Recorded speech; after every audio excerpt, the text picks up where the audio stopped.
دیکھیے راگھو چڈھا کے لیے مجھے بھی ایک چیز نظر میں آ رہی ہے کہ جیسا انڈیکیشن ہو رہا ہے کہ بندہ بی جے پی جوائن کرنے والا ہے، اور بندے کو یہ نہیں معلوم ہے، اس نے اتہاس نہیں دیکھا کہ بی جے پی کیا حال کرتی ہے، اپنے اپوننٹوں کو کیا حال کرتی ہے، اور اس میں کس کا بھلا ہوا، مودی جی کے علاوہ کس کا بھلا ہوا بی جے پی میں۔ آپ نتیش کمار کو دیکھیں، آپ جموں کشمیر میں آ کے پی ڈی پی کو دیکھیں، آج جو P D P one of the leading party تھی جموں کشمیر میں، وہ پتہ نہیں کہاں ہے، وہ جلسے بھی نہیں کر پا رہی ہے، معلوم ہے وہ لوگوں کے سامنے آپ ہی نہیں آ رہے ہیں، کس کے بغیر، وحید پرہ کے بغیر۔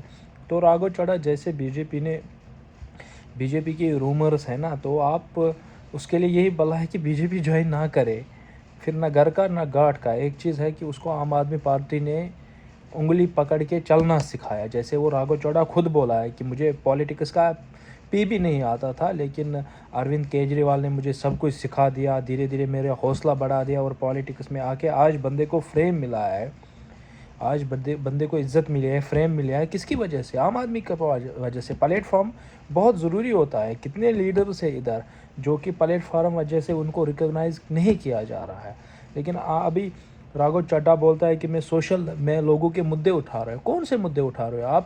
ایئرپورٹ پہ جا کے یہ بتا رہے ہو کہ سموسہ 20 روپے کا مل رہا ہے، جو کہ 100 روپے کا تھا، پانی کی بوتل جو 100 روپے کی تھی وہ 20 روپے میں ملتی ہے۔ وہاں ایئرپورٹ پہ زیادہ تر لوگ جو سفر کرتے ہیں نا، وہ ایلائٹ کلاس کے ہوتے ہیں، جو پیسے والے ہوتے ہیں، زیادہ تر میکزیمم 90%، اور ان کو کوئی فرق نہیں پڑتا 20 روپے کا سموسہ 10 روپے میں ملے، 100 روپے میں ملے، 150 میں ملے، یار وہ تو ہزاروں لاکھوں چیز خریدتے ہیں ایئرپورٹ پہ، ان پہ کیا بھروسہ، ان کو کیا فرق پڑتا ہے؟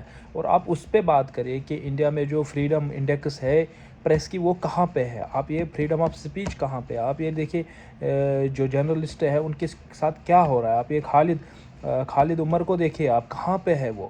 آپ کس چیز کے بات کر رہے ہو؟ آپ ابھی گیس سلنڈر کا سرکس کرائسس جو ہے اس پہ بات کیجئے، آپ اس پہ بات کیجئے کہ آپ اس پہ بات کیجئے کہ انڈیا کی جو فارن پالیسی ہے وہ کہاں پہ ہے، وہ کہاں پہنچے۔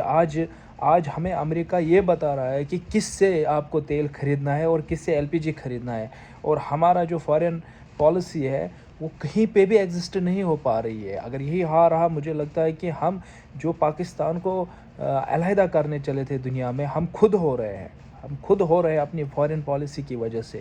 تو آپ ان چیزوں پہ بجائے ان کو مین مدعا کیجئے، اور باقی آپ سموسے اور پانی کے بیچ میں پڑ جائے، اس سے کیا فرق پڑتا ہے؟ آپ جی ڈی پی بات کیجئے، آپ انڈسٹری کی بات کیجئے، آپ نوکری کی بات کیجئے، ہاں یہ مدعے ہیں۔ آپ سنسد میں یہ بات کیجئے کہ پچھلے 12-13 سالوں سے کوئی پریس کانفرنس نہیں ہوئی، ان پہ بات کیجئے آپ، یہ اہم مدعے ہیں۔ آپ کی جو سٹیٹس میں، جس سٹیٹ سے آپ آئے ہو نمائندہ کرنے کے لیے، اس میں فنڈس نہیں مل رہے، آپ اس پہ بات کیجئے۔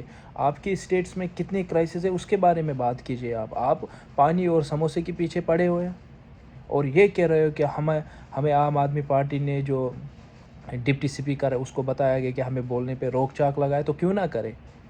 آپ تو نمک حرام نکلے، آپ تو اسی پارٹی کے خلاف بولنے لگے جنہوں نے آپ کو اس مقام تک پہنچا دیا۔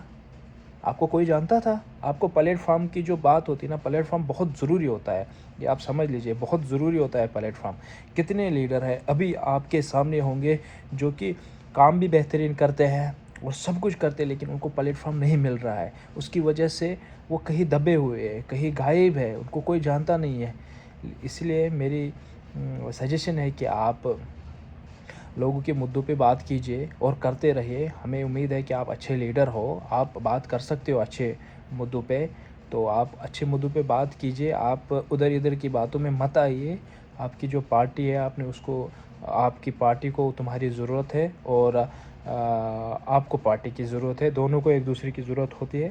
تو آپ اور جو مدعے ہیں ان پہ آپ کھل کے بات کیجئے، جو کہ نیشنل مدعے ہیں، جو کہ یہ سموسے اور چائے کے پیچھے آپ مت جائیے تو بہتر ہے، اس سے کوئی فرق نہیں پڑتا ہے، اس سے کوئی جی ڈی پی میں گروتھ نہیں ہوتا ہے، اس میں وہ 150 روپے سے کوئی فرق نہیں پڑتا ہے اگر بندے کا زیادہ جا رہا ہے۔ آپ اس پہ بات کیجئے کہ ایل پی جی میں اگر 50 روپے سبسڈی ملے نا، تو پھر آپ دیکھیے کتنے فیملیز کا بھلا ہوگا۔ اگر کسی فیملی میں ایک جن کی نوکری لگ جاتی ہے نا، سرکاری نوکری، تو اس کی تقدیر بدل جاتی ہے، ان کی پشتوں کی تقدیر بدل جاتی ہے۔ تو آپ ان پہ بات کیجئے، روزگار پہ بات کیجئے، آپ کرپشن پہ بات کیجئے، آپ فارن پالیسی پہ بات کیجئے، تو بہتر رہے گا۔ شکریہ۔